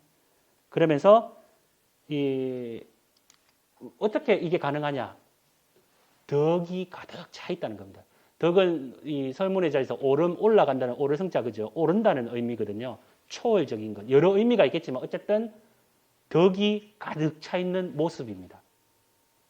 덕으로 충만하기 때문에 이런 것이 가능해집니다. 두 번째 분은 이제 이 신도가. 자, 신도가도 글자가 여러분 배우셨죠 방금? 올자. 정나라 사람 자산입니다. 스승은 누구냐? 백혼무인. 이름 자체가 이미 뭔가 좀 백혼무인 하면 비범합니다. 뭔가 보통 이름이 아니죠. 백혼무인의 제자가 정나라 자산과 신도가입니다. 자, 자산이 신도가에게 말합니다. 내가 먼저 나가거든 그대는 머물러 있고 그대가 먼저 나가면 내가 머물러 있을게. 다음 날 다시 같은 방에 자리를 함께 앉아 있는데 자신이 이제 신도가에게 자산이 말합니다. 내가 먼저 나가거든 그대가 머물러 있고 그대가 먼저 나가면 내가 머물러 있기로 하세. 지금 내가 나가려고 하는데 자네는 머물러 있겠는가 없겠는가? 그대는 집정하는 나를 보고도 멀리하지 않으니 자네도 집정하는 나와 똑같단 말인가? 정나라 사람 자산, 정자산은 형체를 중요시합니다. 이분은 벼슬 한 사람이에요. 집정관입니다. 그래서 같은 제자인 신도가 뭐 동급 그거겠죠. 이제 같은 동학이 있죠. 무시합니다. 부끄럽다 이거예요. 같이 있지 말자. 내가 있을 때 넌 나가라. 혹은 내가 나가거든 네가 나가라. 네가 나와 똑같으냐? 근데 어느 날 와보니까 안 가고 있는 거예요. 이제 화가 난 거죠. 집정하는 나를 보고도 나가지 않는다고? 네가 내가 똑같냐? 그런 뉘앙스입니다. 정자산은 형체를 매우 중요시하면서 자기 신분을 중요시하는 인물입니다. 표면적인 거, 그죠? 집정한다는 것은 빈부, 귀천의 차별을 이야기합니다. 이게 신분의 등급, 뭐 마찬가지 맞잖아요. 명분에 빠져 있습니다. 그게 사람 아니겠습니까, 사실은. 근데 신도가를 통해서 장자가 하고 싶은 이야기가 있죠. 그대는 그대가 집정이라는 생각에 빠져 다른 사람을 무시하는 자이다. 나와 스승님은 백혼무인은 함께 근인 지 19년 또 나왔습니다. 19년. 이제 진짜 19년이 아니겠죠. 도의 경지에 이르렀다는 이야기입니다. 19년이 되었지만 한 번도 내가 외발이라는 것을 의식한 적이 없다. 지금 너와 내가 육체의 안쪽에 있는 덕에서 유유자적하는데 너는 육체의 바깥에서 나를 찾고 있으니 그죠? 형태의 바깥에서 찾고 있습니다. 나는 지금 논류자 썼죠? 거닐고 있습니다. 어디? 육체 안에 형태를 초월했습니다. 그러니까 네가 나거든 아니든 나는 안 중요하다 이거예요. 그렇습니다. 그래서 육체의 안쪽과 육체의 바깥, 즉 육체와 정신을 구분하는 그런 이야기입니다. 육체 바깥은 이제 운명에 속합니다. 그렇지만 이 사람이 사람일 수 있는 근거, 지금 장자가 제일 지금 하고 싶은 이야기가 그거예요. 미리 이제 결론을 이야기하면 운명 받아들여야 됩니다. 장애인 어쩔 수 없습니다. 요즘 같으면 이제 뭐 성형수술도 있고 또 뭐 이 보철도 있고 우리가 다리가 만약에 잘려도 이 인공으로 또 뭐 이렇게 치료를 하고 인공관절도 있고 여러 가지 방법들이 있습니다만은 이때는 그런 게 없죠. 받아들여라 육체는. 그런데 그 안에 덕이 있느냐 없느냐 이게 다른 문제다. 자, 에테타. 노나라 애공이 중리에게 묻자 이제 공자 또 나옵니다. 위나라에는 추한 사람이 있는데 못생겼습니다. 에테타라고 합니다. 대장부들은 그를 그리워하여 떠날 수 없고 그를 본 여인들은 남의 아내가 되느니 차라리 그 사람의 첩이 되게 해달라고 부모론을 조르는 사람만 해도 10여 명에 그치지 않습니다. 10이라는 숫자는 물론 상징적인 의미입니다. 아까 이야기했지 않습니까? 예. 자, 완전 숫자를 이야기합니다. 그 에테타, 추한 사람이라고 이제 소개하는데 그 명말 청초의 방이지라는 사람은 이 등이 낙타처럼 불룩한 곱사등이를 지칭한다라고 이제 그렇게 또 풀이하기도 합니다. 그러니까 에테타라는 것은 곱사 아시죠? 예, 곱사등이. 그런데 참 재밌습니다, 여러분. 우리가 그냥 곱사등이를 봤을 때 보는 매력. 그런데 이 사람들 어때요? 대장부는 그를 그리워해서 떠날 수가 없어요, 지금. 아니, 그를 본 여인들은 그의 첩이 되게 해달라고 부모를 쫄라요. 뭐 때문에 그럴까요? 답은 있습니다. 압니다, 우리는 이제. 이분은 덕이 충만해 있습니다. 자, 그래서 이제 아까 이제 장자주는 곽상에 있었지만 장자소를 쓴 성현영이라는 분이 그 에테타를 이렇게 표현하는데 첫째, 권세가 없다. 둘째, 이익이나 재산도 없다. 셋째, 매력적인 외모도 없다. 넷째, 뛰어난 언변도 없다. 다섯째, 지적인 능력도 없다. 그런데 덕으로 충만해 있습니다. 나라에 재상이 없어서 이제 노나라 애공이 에테타에게 국정을 맡기려고 합니다. 근데 에테타는 떠나갑니다. 그러니까 애공이 공자를 불러다가 아, 이 사람 어떤 사람이냐 물으니까 공자가 이런 말을 하죠. 저는 예전에 초나라에 사신으로 간 적이 있습니다. 그때 우연히 새끼 돼지들이 죽은 어미 돼지에 젖을 빠는 것을 보았습니다. 그런데 눈 깜짝할 사이에 새끼 돼지들은 놀란 듯 모두 어미를 버리고 도망쳤습니다. 어미가 자기들을 쳐다보지도 않고 그 모습도 이전 같지 않았던 것입니다. 그 어미를 사랑한 것은 그 모습을 사랑한 것이 아니고 그 모습을 주제한 것을 사랑했던 것입니다. 처음에 이제 새끼 돼지들은 평상시처럼 어미 젖을 막 빨고 있었는데 갑자기 이상한 느낌이 나요. 아니, 쳐다보는 거야. 어미 돼지가요. 그래서 모습도 이렇게 보니까 죽었다는 이야기예요. 그러니까 새끼들 다 도망가네. 자, 이것은 돼지라는 육체는 남아 있습니다. 그러나 돼지가 돼지이게끔 했던 그 정신, 덕이 사라진 겁니다. 그러니까 새끼 돼지들은 다 도망갔어요. 그래서 그 몸을 주제한 것이 사라졌다는 것. 몸을 주제하는 것이야말로 어미이게끔 한 것입니다. 그것은 다름 아닌 덕입니다. 그래서 장자가 볼 때는 사람의 육체보다도 이 덕을 더 중요시했습니다. 그런 이야기입니다. 자, 그래서 이제 이런 이야기를 장자가 합니다. 여기 여러 절름발이, 곱추, 은청이 다 나옵니다. 발은 굽었고 등도 굽었고 입술도 없는 자가 위나라 영공에게 유세를 갔는데 영공이 기뻐했습니다. 다 봤죠, 우리가. 신체가 온전한 이를 보니까 오히려 역으로 목이 야위고 작아 보였습니다. 항아리만한 혹을 가진 사람이 뒤에 그죠? 이만한 혹을 가진 사람이 제나라 황공에게 유세를 갔는데 황공이 기뻐했다. 신체 온전한 이를 보니 목이 조그맣게 작아 보였다. 비정상으로 보였다는 거죠. 그래서 덕에 뛰어난 바가 있으면 형태는 잊게 된다. 사람들이 그 잊어야 할 바를 잊지 않고 잊지 말아야 할 바를 잊는 것을 참되게 잊었다고 한다.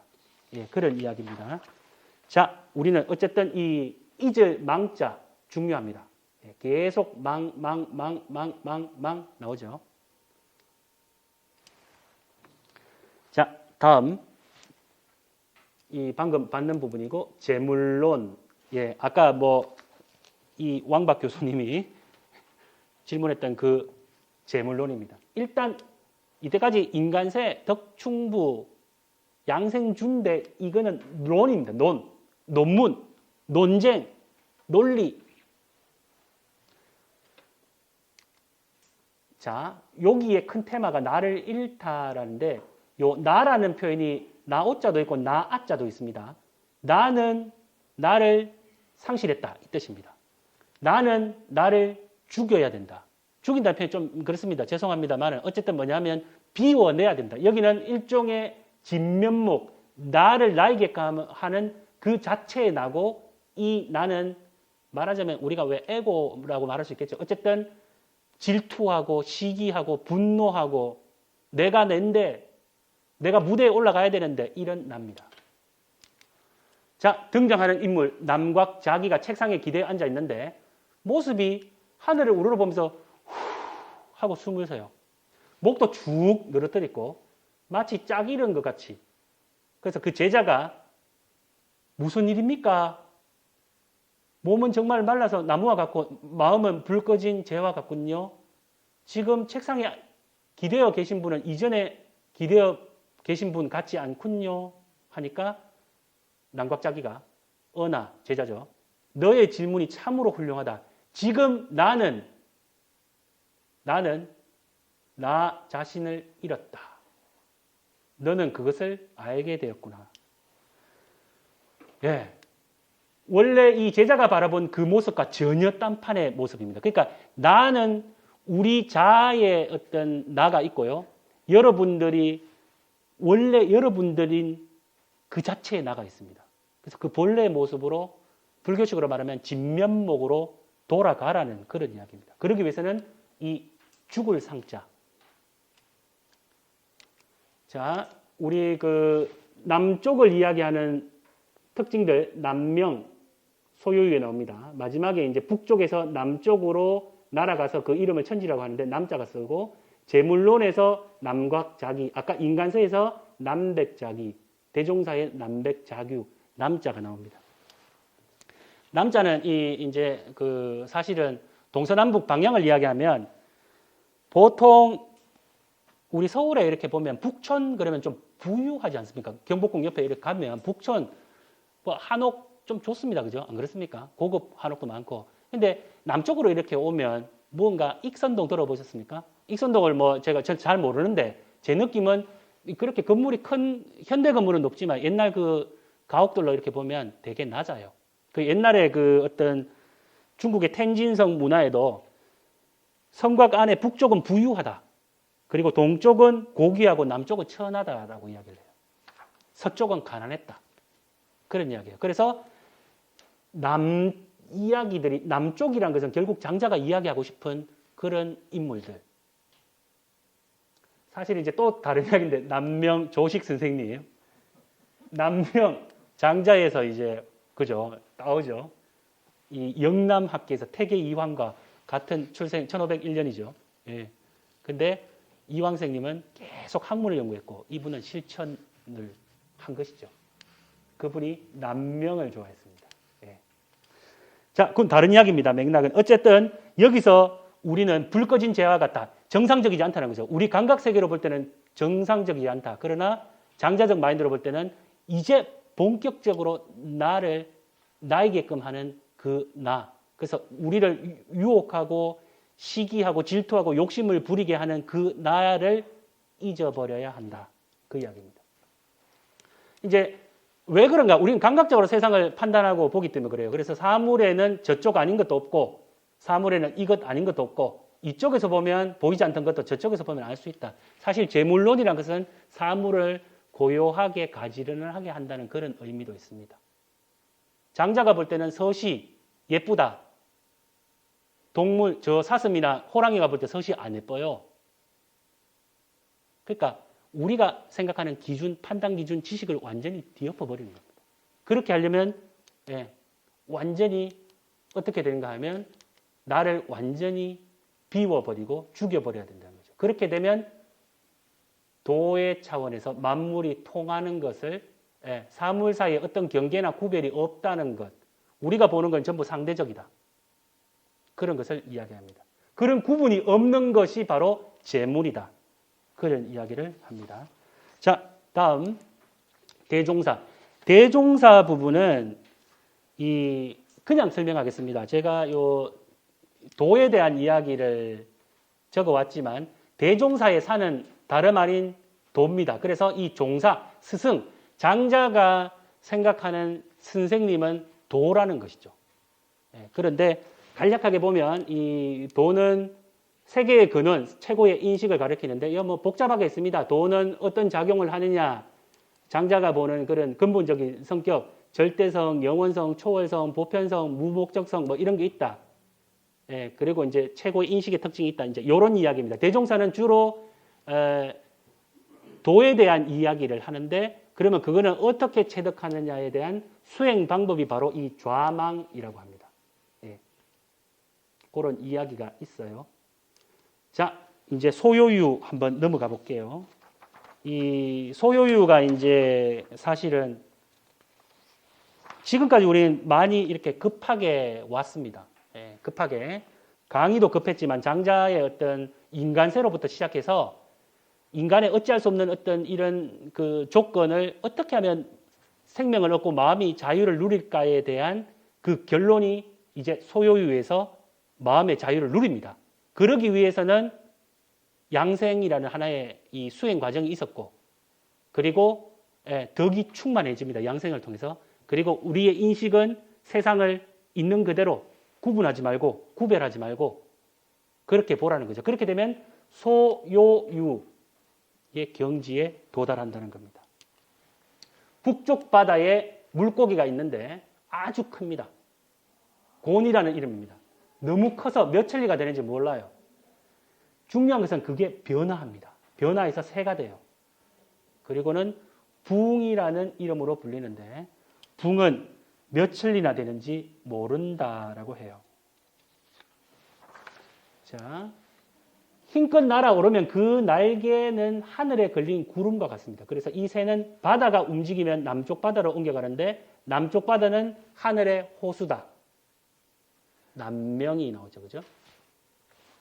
깊지 않으면 불가능합니다.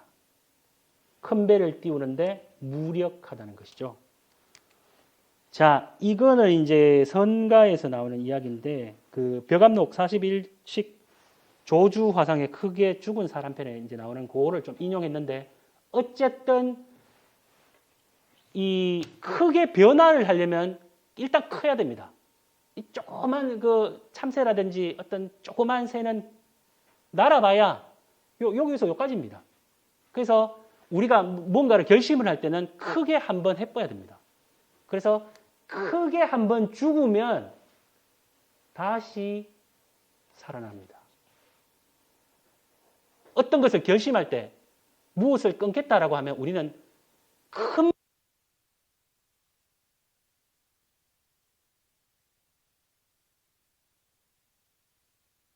그런 이야기입니다. 나의 소실 그것은 바로 그 뭐 이순신 충무공 이순신 장군도 그런 말 했잖아요. 죽기로 결심하면 죽기로 싸우면 살 것이고 살려고 하는 사람은 죽는다. 우리 천주교에서도 밀알 하나가 땅에 떨어지면 죽는 것이죠. 그러면 100배나 열매를 맺는다. 그런 표현을 해요. 역설적이지만 어쨌든 이 크게 변화되어야 된다는 걸 강조합니다. 그래서 어떤 결심을 하든지 여러분들 그냥 작게 조금씩 물론 중요합니다만은 어쨌든 여기서 강조하는 것은 있는 힘, 전심, 전력을 다해서 변화를 위해서는 크게 죽어야 된다. 그런 이야기를 합니다. 그러면서 이제 이 세속적 세계와는 전혀 다른 세상을 이야기합니다. 막고야산에 그 신인이 살고 있는데 그 피부가 얼음이나 눈처럼 맑고 부드럽고 따스한 모습은 처녀와 같고 오곡을 먹지 않고 바람을 들이쉬고 이슬을 마시며 구름에 올라타고 용을 타고 몰아 사해 세상 밖에서 논인다고 해요. 그래서 신인이 정신을 집중하면 사물을 병들지 않게 하고 한 해의 곡식이 잘 익게 한다. 막고야산, 신인이 사는 것을 한번 묘사해 봤습니다. 이건 어딜까요? 마음속입니다. 장자의 마음속. 정말 피부가 얼음처럼 눈처럼 맑고 어린이처럼 나이가 들고 점점 이렇게 그죠? 우리가 덕에 충만하고 하면 점점 이렇게 단순해지지 않습니까? 어린이처럼. 여기는 이제 일종의 그 세속적 세계와는 별개의 세상. 그래서 얼음처럼 맑고 옥처럼 깨끗한 세계. 아까 이제 이야기했던 그런 이 무화유의 고향이라고 있죠. 무화유 지향이라고 되어 있죠. 그래서 이것은 어느 곳에도 없는, 그러니까 어떤 것도 있지 않는, 어느 곳에도 있지 않는 고향. 사실은 없는 고향, 없진 않습니다. 우리 무라고 이야기할 때도 없을 무자를 말하지만 실제로는 감추어져 있는 무도 있어요. 그죠? 무라는 것이 무조건 없는 건 아니에요. 이런 것들은 없을 무자를 이야기하는 건 의미가 아닙니다. 아주 깊은 수행 끝에 도달하게 되는 그런 경지를 이야기합니다. 그런데 이것은 결국 우리 마음이 텅 비어야 된다는 거죠. 그러면은 거기에 눈부신 빛이 나타나는 겁니다. 자, 이제 마지막 응제왕 편입니다. 응제왕. 이제 7편의 마지막 결론입니다. 왕입니다. 왕. 근데 옛날에 이 당시에 사람들이 왕이 되고자 했을 때 왕의 기준은 패자, 무력으로 나라를, 그죠? 욕심이 가득한 패왕이 되는 거죠. 그런데 이 가만히 보면 이 응자는 아까 순응, 여러분 기억나십니까? 순응해야 된다. 그런 왕입니다. 자, 이 응제왕에서 볼 때 설결이 왕에게 묻는데 네 가지를 물었는데 네 가지를 다 몰랐다. 물었는데 답해야 되는데 다 몰랐다. 그러니까 그 때문에 팔짝팔짝 뛰면서 기뻐합니다. 이게 일종의 장자가 말하고 싶은 거예요. 우리는 네 가지를 물으면 네 가지를 다 어쨌든 답변해야 됩니다. 지식으로. 그러나 그렇지 않다는 거죠. 그 유시라는 이제 순임금과 태시, 이 유시는 인을 품고 인이란 거죠. 육아에서 특히 공자가 강조했던 단어입니다. 인을 품고 사람들에게 그것을 요구하면서 그 역시 사람의 마음을 얻었지만 다른 사람을 틀렸다고 생각하는 데서 벗어난 적이 없었다.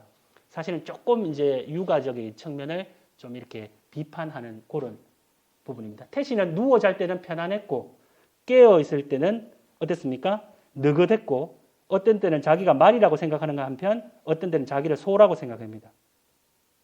그의 덕은 진실했고 다른 사람은 틀렸다고 생각한 적이 없습니다. 자, 이 이야기에 이제 우리가 하면서 결국은 이 명예의 주인도 되지 말고 지식의 주인도 되지 말고 텅 비우기만 해라. 순응해라. 그런 이야기를 해줍니다. 자, 마지막 이야기 할게요. 이제 이게 결론입니다. 남해의 제왕은 숙이고 북해의 제왕은 홀이고 중앙의 제왕은 혼돈이다. 숙과 홀은 수시로 혼돈의 땅에서 만났는데 혼돈은 그들을 매우 잘 대접했다. 숙과 홀은 혼돈의 은혜에 보답할 방법을 의논했는데 사람들은 모두 7개의 구멍을 가지고 보고 듣고 먹고 숨쉽니다. 그런데 혼돈만이 구멍이 없어요. 뚫어주자. 하루에 1개씩 구멍을 뚫어 나갔는데 1회 만에 혼돈이 죽어버렸다. 우리처럼 눈을 뚫고 귀를 뚫고 입을 뚫고 즉 감각기관을 만들어주자. 혼돈은 카오스의 상태입니다. 비판, 판단 안 해요. 규정 안 해요. 그런데 사람들은 자기들처럼 비판하고 재고 감각적인 눈으로 봐야 되고 심판해야 되고 이게 아름답다고 재야 되고 그렇게 했더니 결국 죽어버렸다. 그 이야기입니다. 자, 우리는 이제 시간이 거의 다 됐습니다. 장자에게 가장 중요한 문제는 생명입니다. 어찌할 수 없는 무도한 세계 안에서 어떻게 처신해야 생명을 유지할 수 있을까에 대한 문제를 제기했습니다. 그러면서 여러 인물들이 등장했고 그 해결책으로 등장했는데 장자가 생명을 보존하는 가장 훌륭한 방법은 쓸모없음의 쓸모, 무용지용이었습니다. 그러면서 대표적인 인물로 지리소, 비정상적인 모습을 하고 있었지만 이것이 오히려 그가 살아가는데 너무나 편한 조건이 되었습니다. 그 육체는 장애인이었지만 마음은 그야말로 대자유를 누리고 있었습니다. 그래서 어찌할 수 없는 이 세상 조건 속에서 무한한 마음의 자유를 누리는 삶, 이것이 장자가 말하는 생명을 보존하는 지혜였고 이것을 양생을 통해서 도달할 수 있습니다. 그러면 양생을 통해서 덕이 충만해지고 그런 사람들의 예가, 왕태, 신도가, 숙산무지, 에테타라는 평범한 사람들이 아니었지만 그들이 덕에 충만하게 어떻게 충만하게 드러나는지를 살펴볼 수 있었습니다. 그리고 이런 것들 우리를 속이는 지식으로부터 벗어나야 된다. 그러기 위해서는 하나의 인식론이 필요한데 그게 바로 재물론이라는 거죠. 그러면서 나를 완전히 여기서는 어떤 이 에고 같은 나를 완전히 없애고 하늘의 이치를 드러나게 해야 한다는 거죠. 그러면은 소유유의 경계에서 자유롭게 살 수 있고 그러면서 우리는 이제 순응하게 됩니다. 자연의 뜻에 순응하게 되는 이른바 응제왕이 됩니다. 그렇지만 장자는 붕 떠서 하늘에서 날아다니는 사람이 아닙니다. 땅에 육체는 땅을 밟고 있어요. 신중하지 않은 사람이 아닙니다. 그래서 자기에게 주어져 있는 운명은 그대로 받아들이되 마음은 대자유를 누릴 수 있었다는 것입니다. 이것이 그의 생명을 보존하는 방법이었습니다. 강의는 여기서 마치겠습니다. 감사합니다.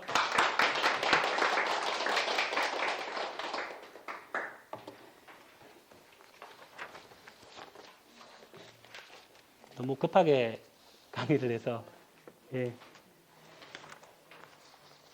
혹시 질문 있는 분?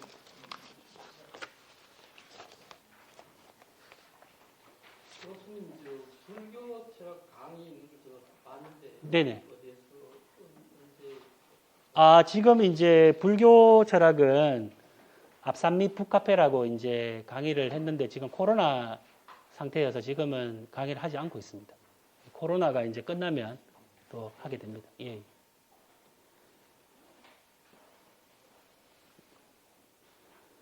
제가 가진 예. 그 장자의 그 사상은 네. 그 장자 이전에 예. 그런 어떤 내거의 사상이 중국에 있었습니까? 그러면 거의 독창적으로 이러한 사상을 만들게 했습니다. 제가 알기로 그 일반은 예. 그 공자 이전에도 상당히 그런 전통이 있고 그런 학문이 있었던 거고 네네. 공자가 어떻게 보면 정리했다는 이렇게 말하는 사람이 있습니다. 장자도 그런 면이 있습니까? 그 사실은 이제 저도 장자 전문가는 아니고 또 전공자가 아니기 때문에 정확하게는 사실은 저도 잘 모르겠습니다. 사실 그런데 그냥 제가 그냥 생각에는 그 일단은 노자는 이제 춘추시대 사람이지 않습니까?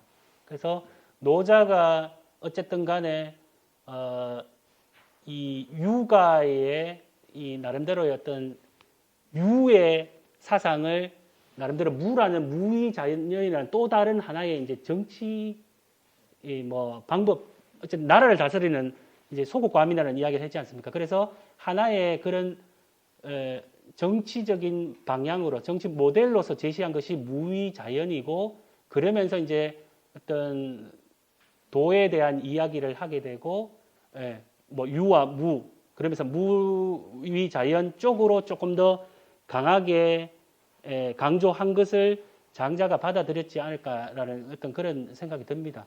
예. 물론 이제 저도 그 부분에 대해서 사실은 정확하게 잘 모르겠습니다. 예. 아까 왕태 이야기를 하셨는데 왕태는 다른 어떤 고대로 나온 혹시 그 픽션 아닙니까? 예, 뭐 지금 이제 장자 이야기의 대부분은 이제 그 픽션이겠죠. 근데 이제 실제로 있던 인물들이 등장하는 경우는 뭐 아내라든지 공자 같은 경우는 들어 있고 또 물론 여기 나오지 않았지만 많은 실존 인물도 있지만 또 대부분은 그 어떤 의미 때문에 이름을 그렇게 붙이기도 해요. 그러니까 설결 뭐 아니면 아까 뭐 숙산무지라든지 뭐 그런 이름 속에 어쨌든 장자가 의미를 부여해서 그렇게 나오기도 하더라고요.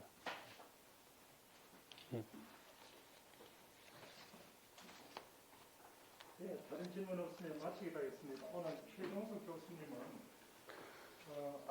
네 편입니다만 아주 충실하게 한번 이렇게 추천해서 의미 깊은 강의를 해주셨습니다. 제가 정리가 됩니다. 우리 큰 박수 한번 보내드립니다. 감사합니다.